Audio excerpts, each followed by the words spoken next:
Hi అండి, welcome back to my channel. This is Soujanya. ఈరోజు వీడియోలో క్రష్డ్ ఫ్యాబ్రిక్తో మ్యాక్సీ డ్రెస్ని ఎలా స్టిచ్ చేసుకోవాలో చూద్దామండి. టోటల్గా 4 మీటర్స్ అండి క్రష్డ్ ఫ్యాబ్రిక్. ఇది 3 కాంబినేషన్లో వచ్చింది. బాడీ పార్ట్ కోసం కాటన్ లైనింగ్ తీసుకున్నాను అండ్ బాటమ్ పార్ట్కి క్రేప్ లైనింగ్. బాడీ పార్ట్ని ఎలా కటింగ్ చేసుకోవాలో చూద్దాము. క్లాత్ని 4 లేయర్స్గా ఫోల్డింగ్ చేసుకోవాలి. వీడియోలో చూపించినట్లుగా 4 లేయర్స్గా ఫోల్డింగ్ చేసుకోవాలి. బాడీ లెంత్ 14 ఇంచెస్ మెజర్ చేసుకోవాలండి. ఇది 34 ఇంచెస్ సైజ్ కోసం స్టిచ్ చేస్తున్నాను. Shoulder 6.5 inches, shoulder width 3 inches, neck width 3.5 inches measure చేసుకొని మార్క్ చేసుకోవాలి. షోల్డర్ దగ్గర డౌన్కి 1/2 ఇంచెస్ మార్క్ చేసుకోవాలి. Arm down length 6.5 inches measure చేసుకోవాలండి. And chest 8.5 inches, waist 8 inches measure చేసుకోవాలి. Chest measurement, waist measurement actual మెజర్మెంట్కి డివైడెడ్ బై 4 తీసుకోవాలి. ఈ విధంగా మెజర్ చేసుకొని మార్క్ చేసుకోవాలి. ఆర్మ్ డౌన్ కర్వ్ కోసం 1.5 ఇంచెస్ మార్క్ చేసుకోవాలండి కర్వ్ కోసం. అండ్ ఎక్స్ట్రా ఖర్చు కోసం 2 ఇంచెస్ మెజర్ చేసుకొని మార్క్ చేసుకోవాలి. అండ్ బాడీ డౌన్ పార్ట్లో మిడిల్కి మార్క్ చేసుకొని ఈ విధంగా క్రాస్గా కటింగ్ చేసుకోవాలి. 1 ఇంచ్ వేస్ట్ దగ్గర మార్క్ చేసుకొని కటింగ్ చేసుకోవాలండి షేప్ కోసం. వేస్ట్ డౌన్ పార్ట్లో సైడ్కి 1 ఇంచ్ మెజర్ చేసుకొని క్రాస్గా కటింగ్ చేసుకోవాలి. ఇప్పుడు బాటమ్ పార్ట్ లైనింగ్ క్లాత్ని ఎలా కటింగ్ చేసుకోవాలో చూద్దాము. బాటమ్ పార్ట్ కోసం లైనింగ్ క్లాత్ 3.5 మీటర్స్ తీసుకున్నానండి. ఫ్లేర్ ఎక్కువ కావాలి కనుక ఫ్యాబ్రిక్ని 2 లేయర్స్గా తీసుకొని క్రాస్గా వీడియోలో చూపించిన విధంగా ట్రయాంగిల్ షేప్లో పెట్టుకోవాలి. అండ్ కార్నర్ దగ్గర నుండి 11.5 ఇంచెస్ మెజర్ చేసుకొని మార్క్ చేసుకోవాలి. అండ్ మెజర్ చేసుకుంటే 9.5 ఇంచెస్ వస్తుందండి. ఇది మనకి సైడ్ ఖర్చుతో పాటు ఈ విధంగా మెజర్ చేసుకోవాలి. ఇప్పుడు మార్క్ చేసుకున్న దగ్గర నుండి లెంత్ మెజర్ చేసుకోవాలి.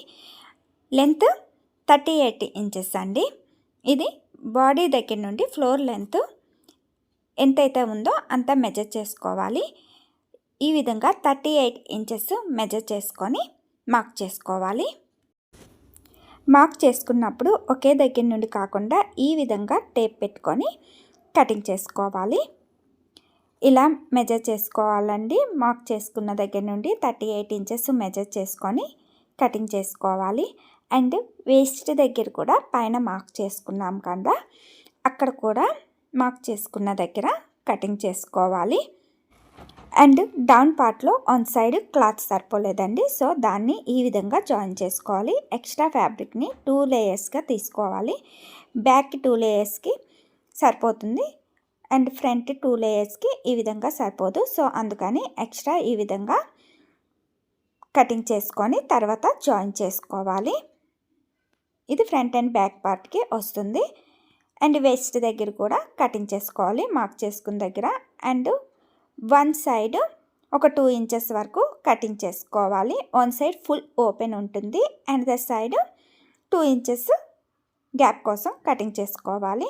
అండ్ ఇప్పుడు మెయిన్ ఫ్యాబ్రిక్ని తీసుకొని ఆల్రెడీ మెజర్ చేసుకొని కటింగ్ చేసుకున్న బాడీ పార్ట్ని ఈ విధంగా పెట్టుకొని కటింగ్ చేసుకోవాలి. And front and back parts ఇలా కటింగ్ చేసుకోవాలి. ఇది క్రష్డ్ ఫ్యాబ్రిక్ కనుక స్ట్రెచ్ చేస్తూ క్లాత్ని కటింగ్ చేయొద్దండి.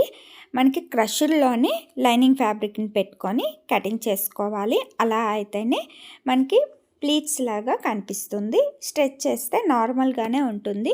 క్రష్డ్ ఫ్యాబ్రిక్ ఎప్పుడైనా స్ట్రెచ్ చేయకుండానే స్టిచ్ చేసుకోవాలి.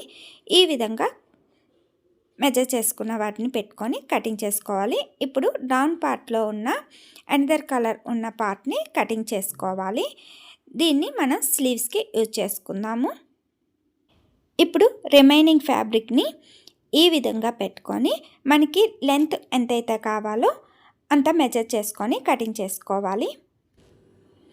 లైనింగ్ ఫ్యాబ్రిక్ కన్నా లెంత్ 2 ఇంచెస్ ఎక్కువ తీసుకోవాలి. లైనింగ్ 38 ఇంచెస్ తీసుకున్నాం కనుక మెయిన్ ఫ్యాబ్రిక్ 40 ఇంచెస్ మెజర్ చేసుకొని కటింగ్ చేసుకోవాలి. ఇప్పుడు ఈ ఫ్యాబ్రిక్ని ఫ్రంట్ పార్ట్ అండ్ బ్యాక్ పార్ట్గా 2 పార్ట్స్గా డివైడ్ చేయకుండా ఫుల్ ఓపెన్ సైడు ఏ విధంగా అయితే ఉందో దాన్ని ఈ విధంగా 2 లేయర్స్గా ఫోల్డింగ్ చేసుకోవాలి. ఫోల్డింగ్ చేసుకొని వన్ సైడు వేస్ట్ దగ్గర జాయిన్ చేసే పార్ట్లో 2 ఇంచెస్ లైనింగ్ క్లాత్ ఏ విధంగా అయితే కటింగ్ చేసుకున్నామో అదే విధంగా ఇలా కటింగ్ చేసుకోవాలి. ఇది వన్ సైడ్ పెట్టుకోవడానికి and that side full open ఉండేటట్లు. ఇప్పుడు స్లీవ్స్ ఎలా కటింగ్ చేసుకోవాలో చూద్దాము. దీనికి స్లీవ్స్ కోసం లైనింగ్ క్లాత్ని యూజ్ చేయట్లేదండి, డైరెక్ట్గా ఫ్యాబ్రిక్నే యూజ్ చేస్తున్నాను. క్లాత్ని 4 లేయర్స్గా ఫోల్డింగ్ చేసుకోవాలి. లెంత్ 20 ఇంచెస్ మెజర్ చేసుకోవాలి. స్లీవ్ లెంత్ ఎంతైతే కావాలో అంతా మనం తీసుకోవాలి. ఆర్మ్ డౌన్ కోసం 3.5 ఇంచెస్ అండ్ హ్యాండ్ అప్పర్ కోసం 6.5 ఇంచెస్ అండ్ డౌన్ పార్ట్లో 5 ఇంచెస్ మెజర్ చేసుకోవాలి. ఎక్స్ట్రా ఖర్చు కోసం 2 ఇంచెస్ మెజర్ చేసుకోవాలి.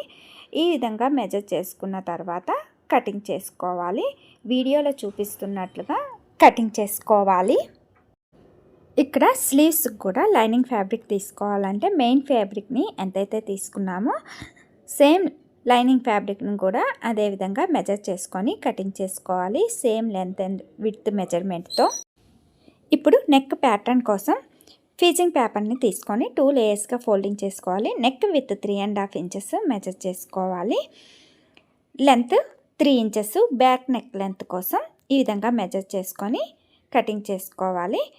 అండ్ వీడియోలో చూపించిన విధంగా మార్క్ చేసుకున్న దానికి 1 ఇంచు ఎక్స్ట్రా మార్క్ చేసుకొని ఇలా కటింగ్ చేసుకోవాలండి. వీడియోలో ఏ విధంగా అయితే చూపిస్తున్నానో అదే విధంగా కటింగ్ చేసుకోవాలి. ఇది బ్యాక్ పార్ట్ కోసం. ఇదే విధంగా ఫ్రంట్ నెక్ కోసం with 3.5 inches length 6.5 inches measure చేసుకొని మార్క్ చేసుకోవాలి. ఈ విధంగా వీడియోలో చూపించినట్లుగా వి షేప్లో మార్క్ చేసుకోవాలి. డైరెక్ట్గా వీలా స్ట్రైట్గా కటింగ్ చేసుకోకూడదు, ఇలా కరువు తీసుకొని క్రాస్గా కటింగ్ చేసుకోవాలి. వీడియోలో చూపించినట్లుగా మార్క్ చేసుకొని కటింగ్ చేసుకోవాలి.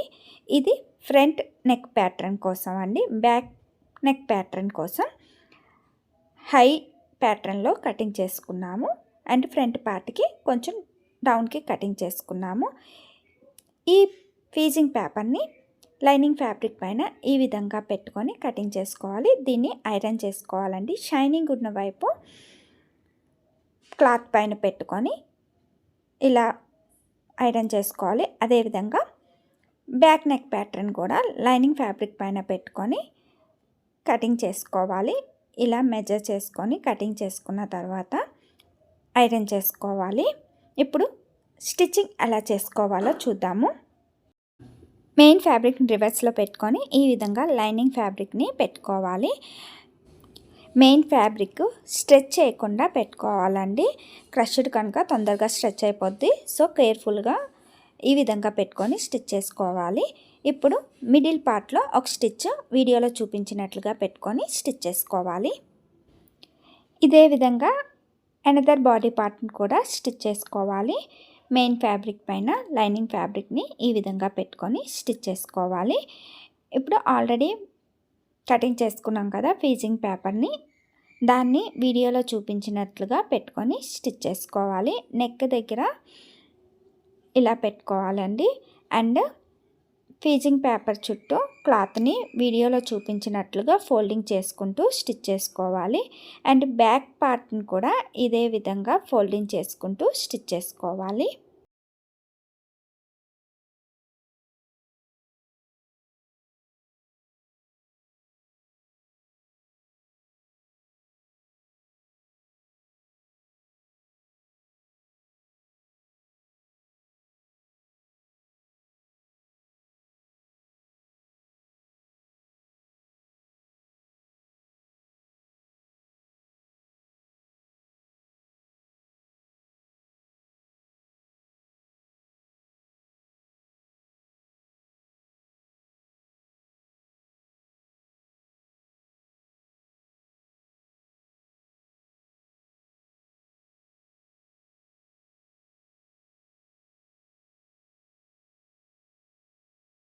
విధంగా అయితే స్టిచ్ చేసుకున్నామో బ్యాక్ పార్ట్ని కూడా అదే విధంగా మెయిన్ ఫ్యాబ్రిక్ పైన లైనింగ్ ఫ్యాబ్రిక్ని పెట్టుకొని స్టిచ్ చేసుకోవాలి. ఇప్పుడు మెయిన్ ఫ్యాబ్రిక్ సైడ్ ఫీజింగ్ క్లాత్ని పెట్టుకున్నాం కదా, ఆ క్లాత్ని బ్యాక్ పార్ట్కి ఈ విధంగా పెట్టుకొని సెంటర్కి స్టిచ్ చేసుకోవాలి. ఇప్పుడు నెక్ చుట్టూ స్టిచ్ చేసుకోవాలి.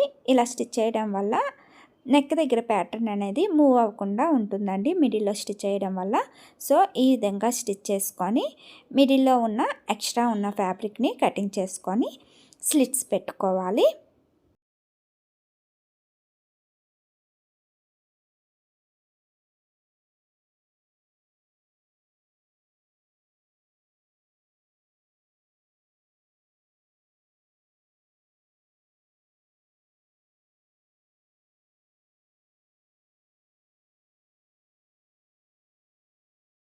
ఇలా స్లిట్స్ పెట్టుకున్న తర్వాత లైనింగ్ వైపు మాత్రమే ఈ ఫీజింగ్ ఉన్న క్లాత్ని వీడియోలో చూపించినట్లుగా పెట్టుకొని స్టిచ్ చేసుకోవాలి. దీనివల్ల మన హెమ్మింగ్ చేయకుండా ఉండొచ్చండి. డైరెక్ట్గా మిషన్ మీద హెమ్మింగ్ పని లేకుండా స్టిచ్ చేసుకోవచ్చు. ఇలా చూసారు కదా, ఇప్పుడు మనకి మెయిన్ ఫ్యాబ్రిక్ కూడా టచ్ అవ్వదు అండ్ బ్యాక్ మాత్రమే స్టిచ్చింగ్ అనేది ఉంటుంది. అది ఎలానో కనిపించదు, లోపలికే ఉంటుంది కనుక ఈ విధంగా స్టిచ్ చేసుకున్న తర్వాత మనకి లైనింగ్ ఫ్యాబ్రిక్ ఏ విధంగా అయితే మెజర్ చేసుకొని కటింగ్ చేసుకున్నామో ఆ క్లాత్ ప్రకారం స్టిచ్చింగ్ మెయిన్ ఫ్యాబ్రిక్ రెండు కలిపి జాయిన్ చేసుకొని ఈ విధంగా స్టిచ్ చేసుకోవాలి. క్లాత్ని మాత్రం మెయిన్ ఫ్యాబ్రిక్ని స్ట్రెచ్ చేయకుండా కేర్ఫుల్గా స్టిచ్ చేసుకోవాలండి. అలా అయితేనే ప్లేటెడ్లా మనకి ఫ్రిల్స్ అనేది బాడీ పార్ట్కి కూడా కనిపిస్తుంది. ఈ విధంగా స్టిచ్ చేసుకోవాలి అండ్ డౌన్ పార్ట్లో కూడా స్టిచ్ చేసుకోవాలి. ఇప్పుడు ఎక్స్ట్రా ఉన్న ఫ్యాబ్రిక్ని వీడియోలో చూపించిన విధంగా కటింగ్ చేసుకోవాలి.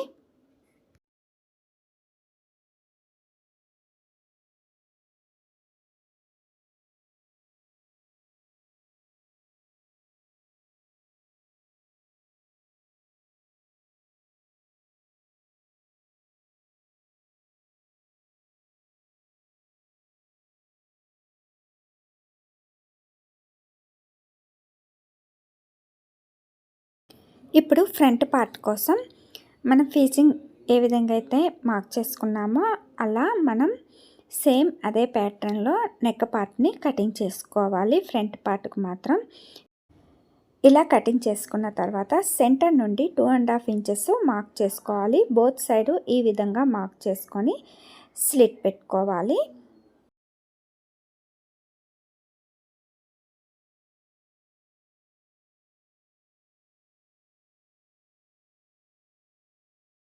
ఇప్పుడు స్లీవ్స్కి ఏ ఫ్యాబ్రిక్ అయితే తీసుకున్నామో అదే కలర్ ఫ్యాబ్రిక్ని ఇప్పుడు తీసుకోవాలి. నెక్ దగ్గర ప్యాటర్న్ కోసం length 16 inches with 5 inches measure చేసుకొని కటింగ్ చేసుకోవాలి. ఇప్పుడు క్లాత్ని రివర్స్లో 2 లేయర్స్గా ఫోల్డింగ్ చేసుకోవాలి.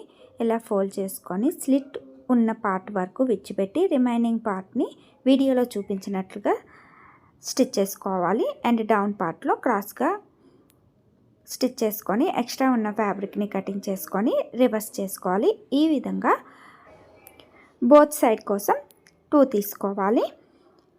ఇలా రివర్స్ చేసుకోవాలండి. ఈ క్రష్ ఉన్న ఫ్యాబ్రిక్ని కొంచెం ఐరన్ చేసుకుంటే కొంచెం స్ట్రైట్గా వస్తుంది. సో ఇలా ఐరన్ చేసుకొని స్టిచ్ చేసుకోవాలి.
ఇప్పుడు ఫ్రంట్ పార్ట్ని ఈ విధంగా పెట్టుకొని బ్యాక్ పార్ట్ని రివర్స్లో పెట్టుకొని షోల్డర్ దగ్గర వీడియోలో చూపించిన విధంగా పెట్టుకోవాలి.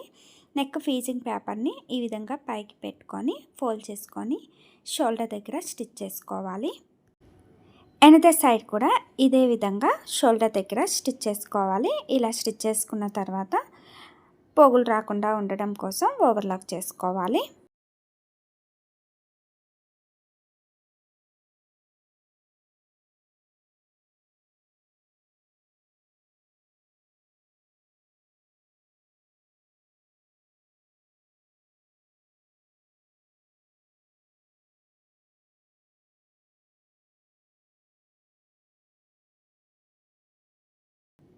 ఇలా స్టిచ్ చేయగా ఈ విధంగా వస్తుందండి.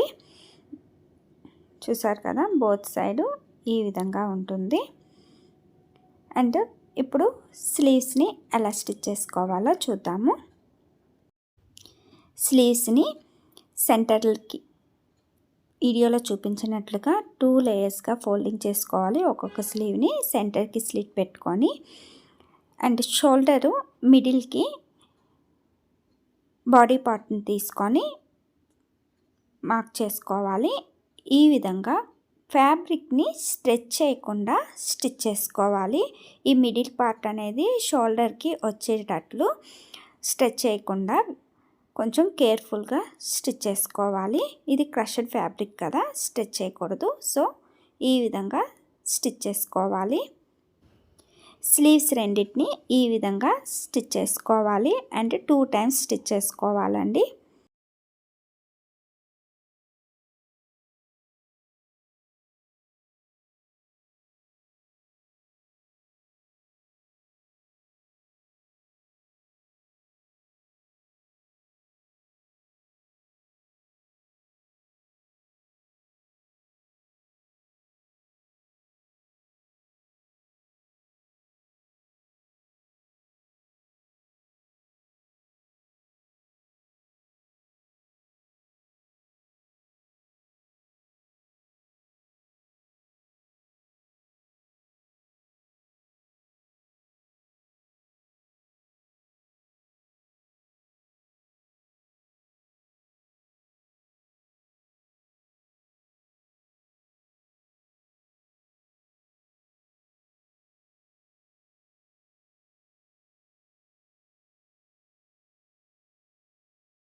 స్టిచ్ చేస్తే ఇలా ఫ్రిల్స్ లాగే ఉంటుందండి. ఇప్పుడు బాటమ్ పార్ట్ని ఎలా స్టిచ్ చేసుకోవాలో చూద్దాము. బాటమ్ పార్ట్ డౌన్ పార్ట్లో క్లాత్ సరిపోలేదు కదా, దాన్ని ఈ 2 పార్ట్స్ని ఎక్స్ట్రా కటింగ్ చేసుకున్న 2 పార్ట్స్ని ఈ విధంగా జాయిన్ చేసుకోవాలి. ఈ జాయిన్ చేసుకున్న పార్ట్ని వీడియోలో చూపించిన విధంగా బాటమ్ పార్ట్కి ఎక్కడైతే క్లాత్ సరిపోలేదో ఆ పార్ట్ దగ్గర ఇలా పెట్టుకొని మిడిల్కి పెట్టుకొని స్టిచ్ చేసుకోవాలి. ఇలా బోత్ సైడ్ స్టిచ్ చేసుకున్న తర్వాత పైనుండి కూడా ఇంకో స్టిచ్ వేసుకోవాలి.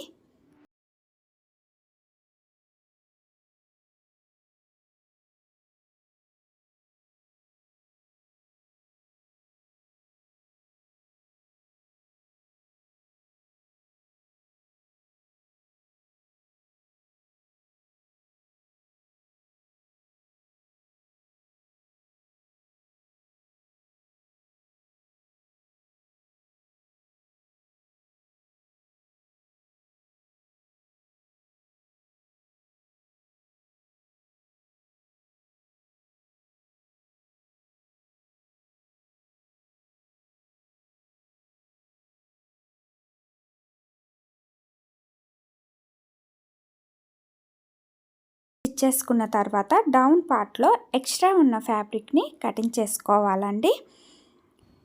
ఇప్పుడు లైనింగ్ ఫ్యాబ్రిక్ని తీసుకొని వేస్ట్ దగ్గర ఈ విధంగా పెట్టుకోవాలి అండ్ దానిపైన మెయిన్ ఫ్యాబ్రిక్ని పెట్టుకొని స్ట్రెచ్ చేయకుండా స్టిచ్ చేసుకోవాలి. మనం స్టిచ్ చేస్తున్నప్పుడు ఆటోమేటిక్గా ఈ క్రష్డ్ ఫ్యాబ్రిక్ అనేది స్ట్రెచ్ అయిపోతూ ఉంటుందండి. సో ఈ ఫోల్డింగ్ ప్రకారం స్లోగా స్టిచ్ చేసుకోవాలి.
వన్ సైడ్ ఈ విధంగా స్టిచ్ చేసుకున్న తర్వాత another side bottom part full open ఉంది కదా, దాన్ని front part back part main part రెండింటిని కలిపి వీడియోలో చూపించిన విధంగా ఫోల్డ్ చేసుకొని స్టిచ్ చేసుకోవాలి.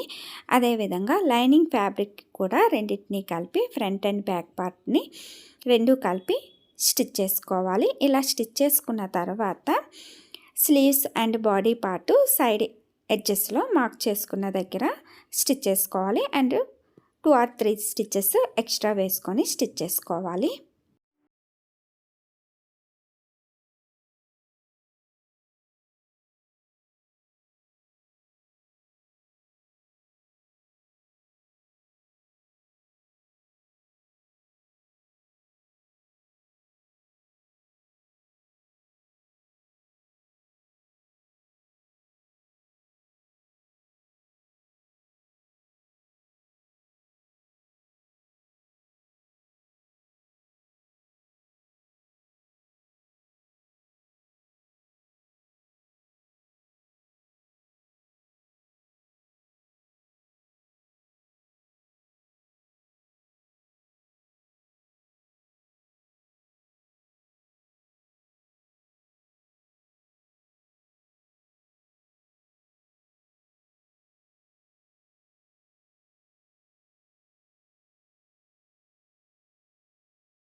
ఇలా స్టిచ్ చేసిన తర్వాత ఫ్రంట్ నెక్కి హెమ్మింగ్ చేసుకోవాలి. అండ్ బాటమ్ పార్ట్ డౌన్ పార్ట్లో ఫోల్డ్ చేసుకొని స్టిచ్ చేసుకోవాలి. లైనింగ్ ఫ్యాబ్రిక్ని వీడియోలో చూపించినట్లుగా ఫోల్డ్ చేసుకొని స్టిచ్ చేసుకోవాలి. స్టిచ్ చేయగా ఫైనల్ అవుట్ఫిట్ అయితే ఈ విధంగా వస్తుందండి. చూసారు కదా, స్లీవ్స్ అనేవి ట్రాన్స్పరెంట్గా పెట్టాను లైనింగ్ లేకుండా. అండ్ డౌన్ పార్ట్లో ఈ విధంగా వచ్చింది. అండ్ క్రేప్ లైనింగ్తో అంబ్రెల్లా ప్యాటర్న్తోనే ఈ విధంగా స్టిచ్ చేశానండి. అండ్ నెక్ ప్యాటర్న్ వచ్చేసి ఈ విధంగా వస్తుంది. ఈ వీడియో మీకు ఎలా అనిపించిందో కామెంట్ చేయండి. Follow for more videos. Please like, share and subscribe. Thank you for watching.